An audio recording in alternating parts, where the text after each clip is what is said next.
to Coco K radio. Could you tell us something about what you're doing? About myself? Yourself, yeah. Yes. Well, thank you very much. Thank you very much, Uncle Steve, for having me on the programme, and all those people that are listening to be out there today. My name is Poline Gibson. I have been a councillor in London Borough of Haringey for the past 4 years. I lost my seat in 2010 of this year. Sorry, 2014 this year in May at the council elections. So I'm not actually a councillor anymore. But I stood as independent in the last election for 128 votes, and then I'm now standing as a candidate again. Yeah. So So if I still have to as a councillor, it meant I still as a candidate. So I'm re-standing again as a candidate. Okay, that's very interesting. Correct, yeah. Okay. What is some of the things that interest you in the community right now? I'm interested in some aspects of education relating to health in particular, and that's one of the factors, and also financial literacy in schools, yeah, and also more political education among people to understand how the political system works, right, when it's tied to local government. A lot of people don't understand the difference between an MP and a councillor. When I go out and I say I'm a councillor, they'll say to me, "Oh, you're a councillor, can I come and talk to you? I've got this problem I want to talk to you about. How much do you charge? They think I'm a councillor that talks to people, don't understand that I'm a political councillor. Yeah, and then they want to know, well, what does a political councillor do? Yeah? Yes, you have a different role to play in the community. Yeah, I don't really understand what they do. Or some people call you MP. And I have to say to them, I wasn't an MP, I was a councillor, yeah, at the time. So it's difficult because people vote, and when they vote, I don't think they really understand what happens after that person becomes elected, yeah. It seems to be like a grey area for a lot of people, and a lot of people are very, very seriously interested in my role, what I do, but they don't really understand, or what I have done, don't really understand what it involves, yeah.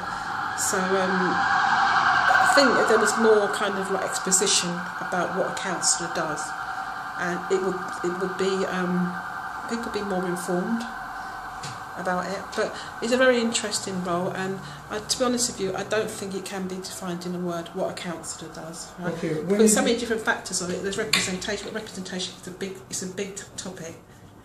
Okay, when you was in there, how many years did you spend after you win in the community? Sorry? When you won and you was there. Oh, sorry, I was elected for 4 years. Yes, yeah, okay. But it depends. There's lots of things, lots of roles that you can play, right, as a councillor. But a lot of people don't really understand what happens after the person gets elected, and I think there should be more exposition. Okay, what about when you go to meeting and speak to people? Do they ask you those questions when you go out? They ask you that on the streets, and they ask you that at meetings, and whenever I mention I'm a councillor, they want to know what a councillor does. Yeah, and it's not only, they don't just do one thing. They represent, they meet people, they greet people, they attend committee meetings. They, like, I was actually at one point on the pensions committee at one point. I was also on the standards committee at one point. So there's different things that you could do, yeah. But you do gain a lot of experience about how to deal with people. For the younger generation who are going to vote for the first time on the education level, how would they know what they're voting for, what they're going to get out of that? Well, that depends on the political party, how hard they push, yeah. And I think that also depends on the actual young person, how much they're willing to get involved, right, to find out and to be proactive. But I don't think there's any one answer to that question. Okay. Back to the education and health for the younger generation, everybody. could you break down some of the important issues things for education? Because like salt is not good for anyone. So when the children they don't know about salt in their diet, does it help with talking about alcohol and medication? Could you have some say about these things for the children in the education part? Could you repeat that question again? Like when, you know, education, salt is not good for no one, and the children they don't know that salt is not good for them, and too much sugar is not good for them as well. Yeah. When the education kids. Well, that's down to the elders around them to teach them at an early age, right? Because we introduce them to sugar and salt.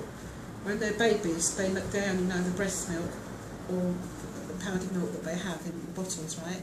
So we are the ones that have introduced that. We've got to start teaching them from a young age, like, to cut down on the salt, yeah.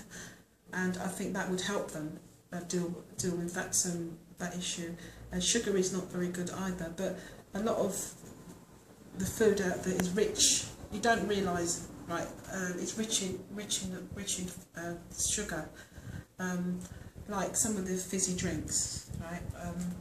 This much of the fizzy drinks, right? Could be like half a meal if you're not careful.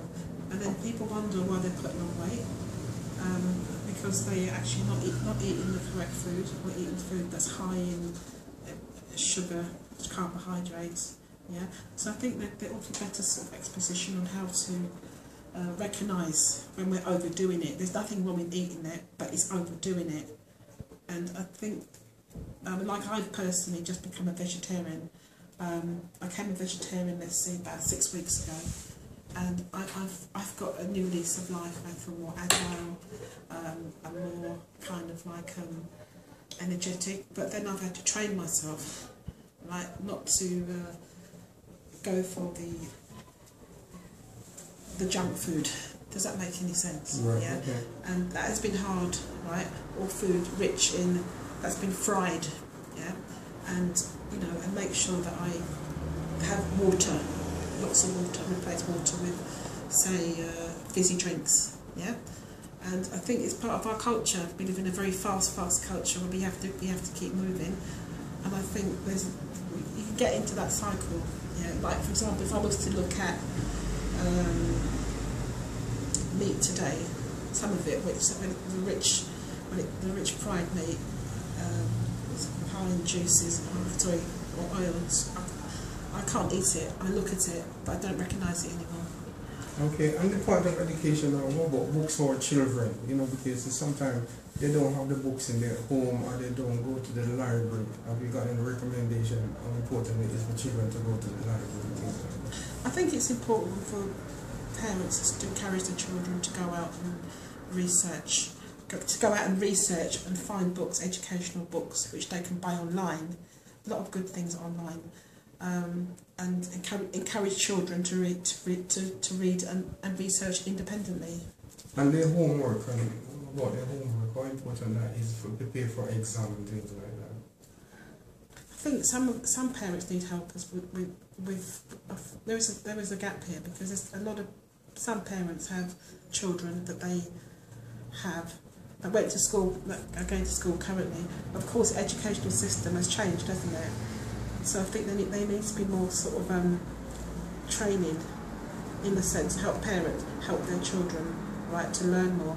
And in fact, there was a gentleman that was here last year from Canada. He wrote a book, right, which it's a support manual to support parents how to support their children in learning, because you see they do things differently now compared to how they did it years ago. There's lots of shortcuts, like particularly in maths, how to divide a fraction. It's taught totally differently. So the children have got more resources and more, but it's how the parents use it, and if they're aware of it. Yeah. So what we're saying here, that they should have a course for parents to go and study as well. If there's any place where people have to leave school at older age, is there any course for parents to go and learn reading, maths and anything for those who miss out in school? I'm not aware of any special courses designed for people that have missed out, but there are plenty of courses that parents can go on to learn more techniques about how to sort of cope with learning today. But there was a very good manual that came out last year. I forgot what it is now, but the gentleman came from Canada, and he did the support manual on how parents support children with their homework in schools. Yeah. Yeah. So there's one. So there probably are more, but it's just a question of doing research. Okay, back to the education. You know, like sometimes children have to borrow money now to go to university and things like that. And they have not earned any money yet, and they have to think that they have to go and borrow money. I don't think that's a good idea for them to have to do that. You know, it's very difficult for parents in the first place, much less for children to borrow money to go and study after they pass all the exam at school. You know, it is. So what are you saying? Are you saying that